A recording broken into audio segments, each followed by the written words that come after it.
মা ফোন করে ডাকলো যে বড় মাসি এসছে, চলে আয়, তাড়াতাড়ি কাজবাজ কমপ্লিট করে এখানে এসে খাওয়া দাওয়া করবি। তাই জন্য তাড়াতাড়ি কাজবাজ কমপ্লিট করে চলে গেলাম।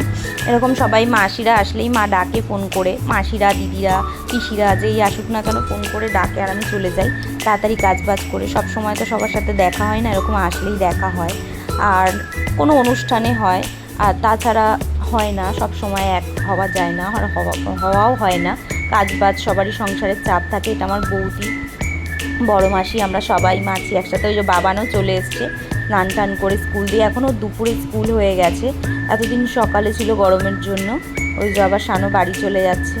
তো দেখো কি বলছে, আমি বলছি শানু আমার বাড়ি যাবে না? বলছে হ্যাঁ যাবো তো বলছে। তো সন্ধে হয়ে যাচ্ছে, তাই জন্য ওরা তাড়াতাড়ি বেরিয়ে পড়লো রেডি হয়ে। তো আমি একটু এগিয়ে দিয়ে আসতে যাব। তো প্রায়ই খুব কম দেখা হয় সবার সাথে। তো চলে গেলে মনটা আবার খুব খারাপ লাগে, আসলে সবাই ভালো লাগে, আবার চলে গেলে মনটা খুব খারাপ লাগে। তো সবারই বাড়িতে কাজবাজ আছে, যেতে তো হবে, সংসারের কাজবাজ সবাই থাকে, চাপ থাকে, পড়াশোনার চাপ। এখন ছোট আছে ঠিক আছে, বড় হলে পড়াশোনার আবার চাপ হবে। আমরা একটু এগিয়ে দিয়ে আসছি, বৃষ্টি পড়ছে। শানু আবার আসবে, হ্যাঁ টাটা দেখো, টাটা দেখো, এই তো চলো যাই দিয়ে আসি, মনটা খারাপ হচ্ছে আমার পক্ষে। আবার আসবে, হ্যাঁ।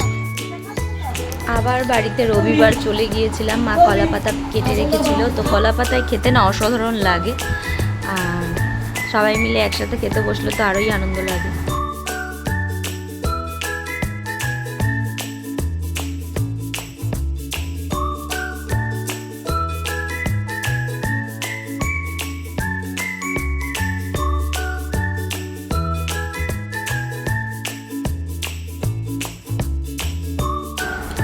তারপরে রান্নায় ছিল সর্ষে দিয়ে ভোলা মাছ। আমার মা অসাধারণ রান্না করে। তো সেদিন বড় মাসি এসেছিল, লোটে মাছ, ভোলা মাছ সব করেছিল, আর মাংসও ছিল। তো এই রবিবারও আবার মা করেছে ভোলা মাছ, কিন্তু আমার অসাধারণ লাগে।